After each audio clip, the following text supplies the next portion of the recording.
Tens liberdade aqui, Espírito de Deus, Espírito de Deus. Tens liberdade aqui, Espírito Santo, Espírito... Graça e paz da parte do Senhor Jesus. Sou o pastor Leandro e quero deixar um versículo, na verdade uma reflexão, para a gente aqui sobre a palavra. No livro de João, capítulo de número 4, vai falar sobre a mulher samaritana. João, capítulo de número 4, tá? E diz assim,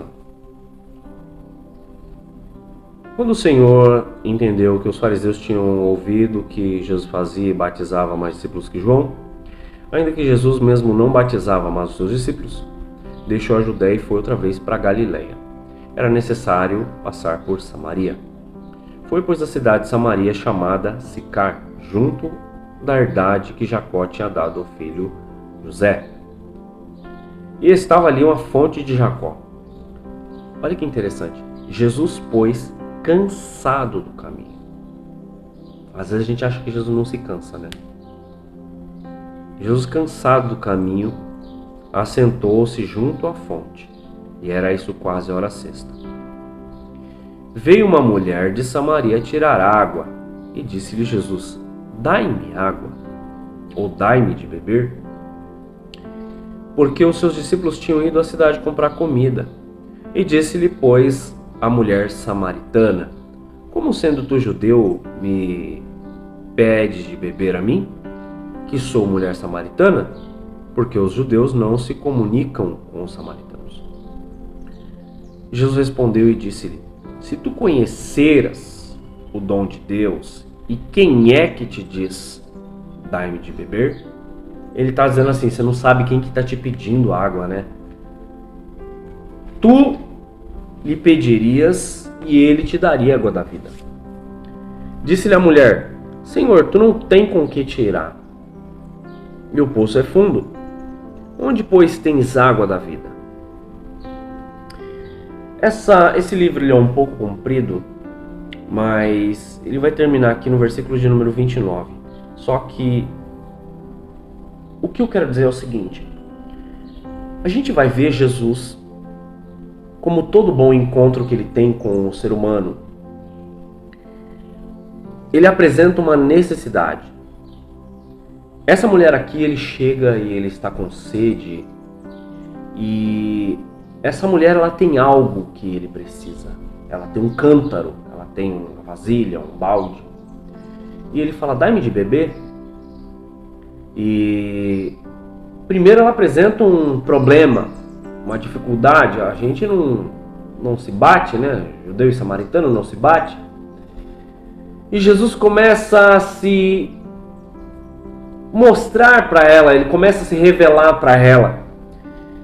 Ele começa a ter um encontro com ela, apesar de ela ter pouco conhecimento ali, mas ele começa a se revelar para ela. Ele diz: se tu soubesse quem é que está te pedindo água, você que me pediu, eu ia te dar, né?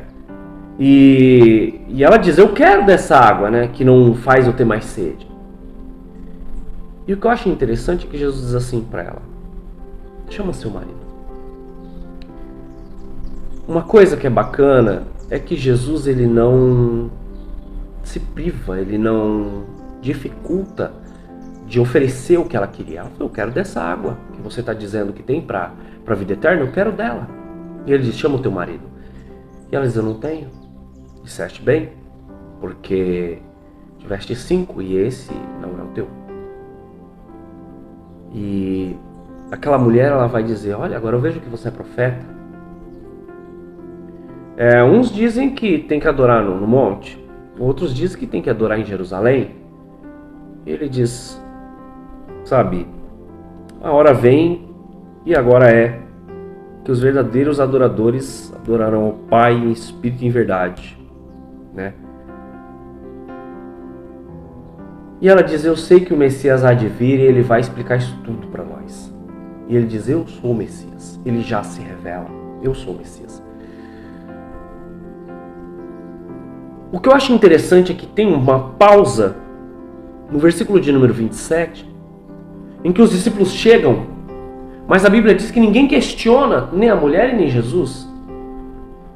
Mas foi só nesse momento em que a mulher, ela faz uma coisa que eu não sei se muitos percebem. Jesus, ele chega no poço e ele diz ter sede e ele precisa de água. Aquela mulher, ela tinha um recurso para tirar água. Que recurso era esse? Era o cântaro, era o balde. Quando Jesus se revela o Messias, no versículo de número 28, diz bem claro: deixou, pois, a mulher o seu cântaro e foi à cidade. Deixou a mulher o seu cântaro e foi à cidade. Aquilo que Jesus precisava, ela deixou à disposição dele. Assim como Jesus, quando ele se encontra com Pedro, ele diz: eu preciso do seu barco. E ele entra no barco de Pedro. Ele pede água para essa mulher e logo após compreender a mensagem de Jesus, ela deixa ali o balde para ele pegar água. Mas uma coisa que eu acho super interessante é que ela vai pregar. Ela vai falar. Uma pessoa, quando ela recebe o Espírito de Deus, quando ela é uma nova convertida, ela tem um desejo de levar às pessoas aquilo que ela recebeu. Mas o mais interessante é que ela não traz as pessoas para si. Ela vai levar para Jesus. A gente vai ver aqui o interessante, ó. No versículo 29, vinde, vede um homem que me disse tudo quanto tenho feito. Porventura não este o Cristo? E saíram, pois, da cidade e foram ter com ele. Ela levou as pessoas para Jesus, ela não trouxe para si. Muitas pessoas hoje em dia, elas querem levar as pessoas para dentro da fé dela, ela quer levar para dentro da visão dela, ela quer levar para dentro dos padrões dela. Ela não quer levar as pessoas para Jesus. Ela quer levar as pessoas para dentro da visão dela, para aquela caixinha de sapato. Às vezes ela diz: não, Deus não faz assim, não, Deus não faz assado. E ela quer que as pessoas acreditem naquilo. Ela não quer levar as pessoas para Jesus. Entenda que Jesus, quando ele foi operar seus milagres, ou quando ele foi ensinar, ele sempre apontava a Deus. Tenha fé em Deus. Acredite em Deus. Quando aquele jovem rico fala: bom mestre, o que é necessário para ter a vida eterna? Ele fala: primeiro, por que você me chama de bom? Bom é Deus. Então, a Bíblia diz que ele não tomou a glória para si, ele deu para Deus. Aquela mulher, ela não foi levar a sua fé para as pessoas, ela foi levar Jesus. E aquelas pessoas foram até Jesus. Você tem levado Jesus para as pessoas? Você tem apresentado Jesus para as pessoas? Ou você tem apresentado a sua fé, suas limitações, suas crenças, seus dogmas?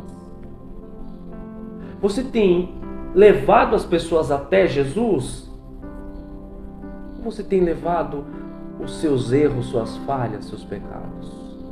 O problema de nós levarmos o nosso eu para as pessoas é porque essas pessoas, quando vê os nossos erros, elas se arrependem. Elas dizem: não, isso não é Deus.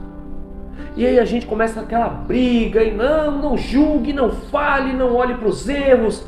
Mas é claro, se essas pessoas que você ou eu prega fossem direto para Jesus, elas não se preocupariam em olhar para os nossos erros. Elas não perderiam seu tempo olhando para as nossas falhas. O problema é que a gente passa tempo levando essas pessoas através da nossa fé. A gente não apresenta Jesus, a gente apresenta a nossa fé, a nossa visão. O que pode, o que não pode, o que eu acho que está certo, o que eu acho que está errado. E aí muitas vezes essa pessoa se apega a nós e não a Jesus. Aí quando a gente dá um deslize, escorrega no quiabo, as pessoas se frustram.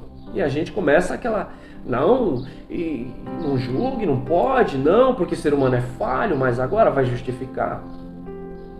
se apresentasse Jesus para essas pessoas não se preocupariam em olhar para os nossos defeitos, porque também são pessoas com defeitos. Essa mulher, ela corre levar Jesus. E a Bíblia diz que, no versículo 29, ela fala: vinde ver de um homem que me disse tudo. Ela corre e chama eles para ver Jesus, não para ver o que ela acredita. Ela fala: não, vem ver comigo. E para não ficar comprido esse vídeo, no versículo de número 39, vai dizer assim, ó: e muitos dos samaritanos daquela cidade creram nele. Olha, ela chamou, eles viram Jesus, entenderam, rogaram-lhe que ficasse com eles e ficou ali 2 dias. Eles viveram um milagre junto com ela, tá? Muitos mais creram nele por causa da sua palavra, ou seja, eles tiveram uma experiência. Não foi só aquela mulher que teve uma experiência, mas ela quis levar aquelas pessoas para ter a mesma experiência que ela. Ela quis levar aquelas pessoas para viver a mesma experiência, você entende? E versículo 42, para finalizar aqui: e diziam a mulher: já não é pelo teu dito que nós cremos, porque nós mesmos temos ouvido e sabemos que este é o verdadeiro Cristo, o Salvador do mundo. Você entendeu? Eles também viveram. O problema é apresentarmos um Cristo que nem nós vivemos. E quando as pessoas querem ver esse Cristo, a gente não consegue mostrar porque nem nós vimos. Mas essa mulher, ela viu. E ela falou: vem ver comigo, eu vou te mostrar ele. E eles viram e experimentaram e viveram, e dissemos: agora não é mais pelo que você falou, porque nós também podemos ver e também experimentamos e dizemos: é real. Então não vai simplesmente ficar pela palavra dela, mas porque eles também viram. A palavra que eu quero te deixar: não leve só o que você acredita, até onde você acredita ou até onde você se limita, mas mostre Jesus, o real, para essas pessoas. Apresente Jesus para essas pessoas. Mostre o motivo que você acreditou, mas não o que você acreditou, porque muitas vezes eu acredito, mas nem tanto. Eu creio, mas nem tanto. Mas em quem eu creio? Leve Jesus para as pessoas. Faça com que as pessoas enxerguem, vivam o milagre, vivam a experiência de ter Jesus. E aí, as pessoas não se apegarão a você, ou não estarão apegadas à perfeição, à santidade que eu e você tem. Mas elas estarão apegadas a Jesus. E quando eu ou você tropeçar, essas pessoas vão dizer: não é o que Jesus queria, ver meu irmão caído, e elas estenderão a mão para te levantar também. Porque elas estão presas a Jesus, estão atreladas a Jesus e não a mim ou a você. Amém? Essa é a mensagem que eu quero deixar para o vosso coração. Aquela mulher, ela teve uma experiência. Ela largou o seu balde com Jesus. Deixe o seu balde, o seu cântaro. Às vezes nós temos uma capacidade, nós temos uma ferramenta eficaz e não abrimos mão dela, mas Jesus muitas vezes olha para mim e para você e diz assim: eu preciso de você. Dedique isso que você tem de tão especial a Jesus. Quem sabe o seu intelecto, quem sabe sua inteligência, quem sabe a sua dedicação. Dedique a Jesus para viver milagres e para permitir que pessoas vivam milagres juntamente convosco. Amém? Essa é a mensagem que eu quero deixar para o vosso coração no livro de João, capítulo de número 4. Amém? Que Deus abençoe sua vida, sua casa, sua família, em nome de Jesus.